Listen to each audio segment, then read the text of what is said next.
Shakespearean studies. I was talking to one of my buddies who's going to nursing school right now, and he said he's got finals coming up, and I do not envy him nor anyone else in the least. I hated finals. I don't think he'll have a problem because he's like one of the smartest people I know. He can like name any medication and its dosage just off the top of his head. But I struggled with finals. I know in high school I was super stressed all the time. Like I would get physically sick from the amount of stress and studying that I would do. And then people were like, oh, it's going to be so much worse in college. It's going to be so much worse. If you are not yet in college or you're thinking about going back, but you're concerned, don't be. Like most of the classes that I took in college, their finals were super simple. Sometimes they didn't even have a final. You just had your last unit test and that was it. For my language class, for Japanese, it was a unit test. For the majority of my writing classes, it was my final essay. And it wasn't even anything huge. It was just like a small little, like, for me it was longer. You're probably gonna think it's super long. It was like a 5 or 6 page essay. It's not, like in an English degree, that's not super bad. It really depends on what kind of degree you're going for. I'm sure, like my original degree that I was going for was in genetics, and finals for that was super hard. I only did one semester of it until I couldn't afford to pay for school anymore. But in that semester, those finals were super hard because it was like I had to take like a chemistry class, and I suck at chemistry, and I had to take this biology class, and I had to know a whole bunch of different like formulas and stuff for like, it was different calculations. Anything with calculations, like I struggle with. If I have the formula, I can figure it out, but it's still a little bit of a struggle otherwise. In those classes, I couldn't use the formulas. There was a couple that I was allowed to have, but for the majority of them, you had to memorize formulas, and that just isn't my bag. But for this degree that I just finished, like most of them, it was either a final essay or a unit test. It wasn't anything super bad. Like I remember sitting there about to finish my degree and being like, man, they fucking lied to me. And in high school, my teachers were like, oh, nothing's gonna fly. You're not gonna get any leeway on any of your finals. It's gonna be super hard. Dude, I had one class. It was like I guess you could call it my junior year in college, because I just took continuous classes. So it wasn't really divided into years. It was just I took classes until I was done. I guess you could call it my junior year. I was taking this class. It was like a creative writing class or something that I had to take. And the teacher was like, if you have above this grade, and it was like in the C range, so it's pretty typical. Like if you have this grade or above, you don't have to take the final. It's just to get your grade up if you're not passing. So it's like that kind of thing. You are very seldomly going to come up against a class that like the final is the end all be all, except for like medical field. Of course, anything medical, you're going to have tests that matter all the time. That just goes without saying. There is one class where I had a really bad final. It was a Shakespearean studies class. Shakespearean studies. I hate Shakespeare. I do not like poetry. I don't like anything to do with poetry or any of that. And it's not even the poetry itself. It's that it's overanalyzed. You have to take everything, and you have to... He said the word red. You're going to say every possible thing for red that it could possibly mean. He said curtain. He mentioned a curtain. Why did he mention a curtain? It doesn't matter. I guarantee you he didn't mean anything by that.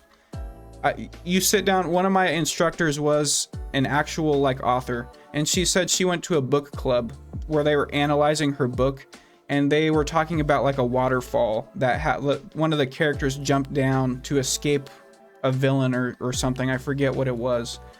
And she was like, they're talking about how it represented like the rebirth of the character, like they were a whole new person after that chase, and like all of these things. And she's like, I didn't mean any of that. I was just talking about how they escaped the villain. Voice crack. But she was like, that's why, and this was another creative writing class I had to take, but she was like, that's why I don't like poetry, because you have to make something out of everything. And that's how this class was. Except my teacher hated my guts for some reason. I do not understand why she did not like me as much as she did, but like everything I submitted, she was like, you're wrong. You're not analyzing this correctly. And this is the class, like I have never gotten like a really bad grade on anything because I work super hard on any assignment that I'm given. So the first test, I got 33%. 33%. I've never gotten that low of a grade on anything. And I suck at most things, but I can sit there and force myself to do it. And I usually get like, I think the lowest before that was like a C that I'd gotten on a paper. And it was because I messed up. It was my fault. Like I knew why I got that grade.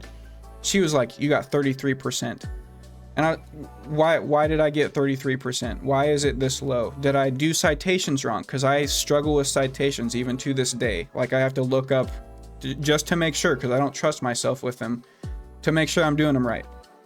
And she was like, well, your opinions were wrong. Bear in mind, this entire test, this entire written test is opinion based. You just had to, the whole thing that was supposed to be graded on was, can you identify and present information? Can you argue your point? And I was like, okay, so how do I need to argue my point better? And she's just like, try it again next time. So every week, we had a test every week. I took the test and I was like, we had a passage that she would give us, and we were allowed to like have two tabs open. One with the test, one with the actual text in it, like the actual passage. We had to do our citations based off of that. We had to pull our evidence from that, everything. So like the tests were proctored to a point. It was watching those two screens. Brother, I sat there literally, the second test, I sat there for literally 4 hours. It was a 3-question test. 4 hours I sat there doing every little thing I could to explain everything that I did. Every little detail I over elaborated. I showed every bit of evidence that I could possibly have had for my opinion of what the text meant. It wasn't literally the test is, can you find the information and can you present it in a way that's believable? Guess what I got on that second test? 55%. Oh, you did better. What do you, I did exactly what you said. I did exactly what you said. And she would not budge. She's like, well, you need to analyze it the way that we're analyzing it in class. It's an opinion-based paper. It's an opinion-based test. So I was like, okay, it's fine. Because I was still doing the assignments. So I was like, it was like a high D at that point because I'd failed 2 tests. I was like, okay, we've got a test every week. This is a 6-week course. I'll be fine. I failed every single test. The highest grade that I got on one of those tests was barely passing. I guess I didn't fail every test. I got like a 60% on one of them. And I was like, what? I don't know what you want from me. Professor, just tell me what you want. What opinion am I supposed to have? And like, I emailed the academic department after that second week, and I was like, look, this is what's going on. It's an opinion-based paper. I'm presenting my stuff.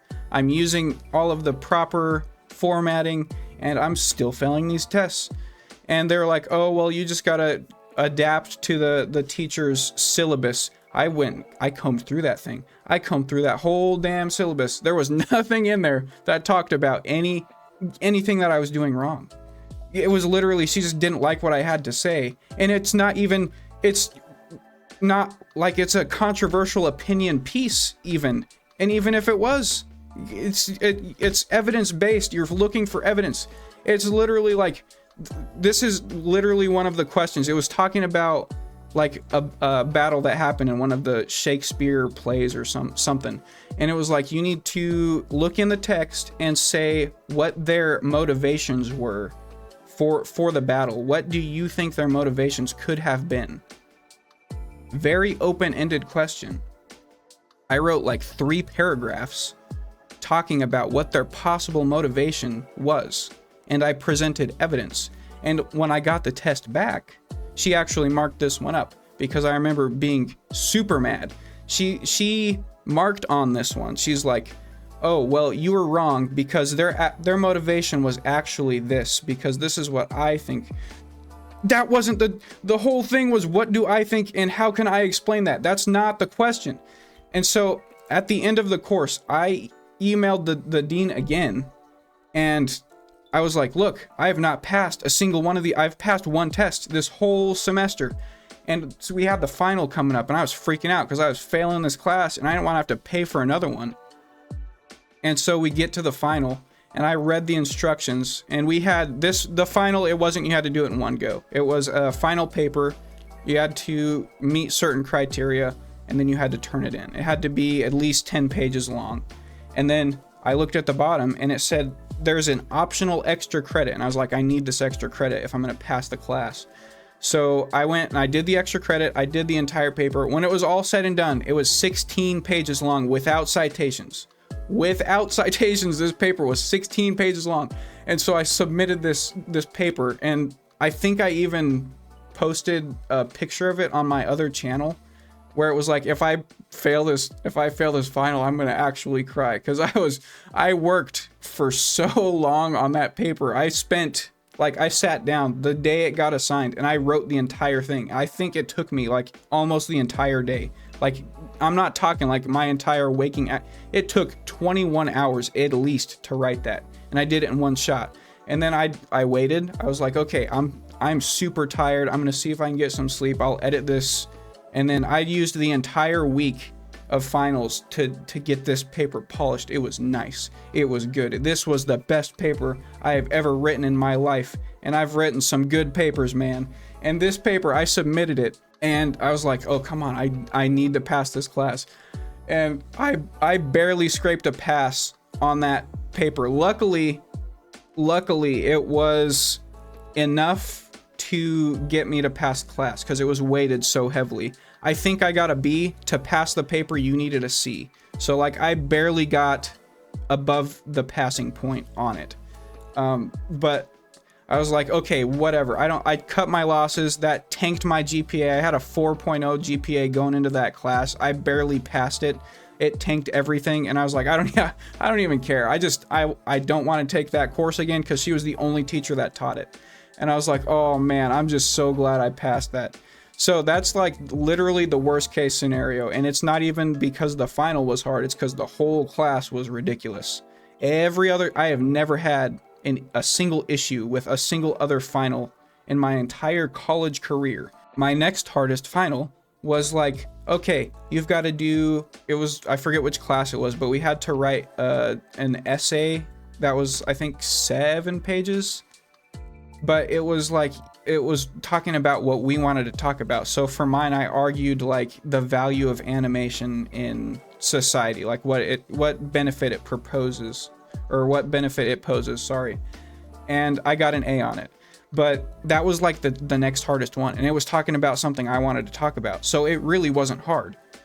It was just, this class was ridiculous. Absolutely ridiculous. Shakespearean studies. I don't know why she was making it so hard. I don't know why she made it as difficult as it was. There is no reason for it to be that difficult. I promise you, nobody's going to pull you aside on the street and ask you about your opinion on Shakespearean literature at all. And if they do, you can just walk away. It's not life or death. It's not like you're sitting there doing surgery and it's like, oh shit, I gotta quote Shakespeare, or this guy's gonna just tank. It's not like that. Even if you're in the English field, like, okay, so I gotta talk about Shakespeare for whatever reason. I can talk about my opinion. It's not that deep. Oh man, it was evidence-based. Ugh. But yeah, if you are thinking about college, it's not that bad. If you get a teacher and she's talking about some Shakespearean studies thing, and like how you're gonna be writing an opinion piece paper every week, or take an opinion-based test, every week, just get out of that class. Just take an alternate class if you can. That's it. That's the only advice I have. college other than that was not that bad. I was able to do a lot of things while I was in college. I worked full time. I did all these other things. Granted, my degree was not that difficult. It was an English degree, but like other than that one thing, I was fine. I didn't have any issues. So don't worry about it. Don't stress your finals. In like a week or two, you are not even going to be thinking about those finals. The grades will be in. You'll either pass the class or you'll have to retake it. It's not that deep. Really, it's nothing to stress about. It's not life or death. So that's all I have to talk about today. Don't forget to change your socks and drink some water, and I will see you guys next time.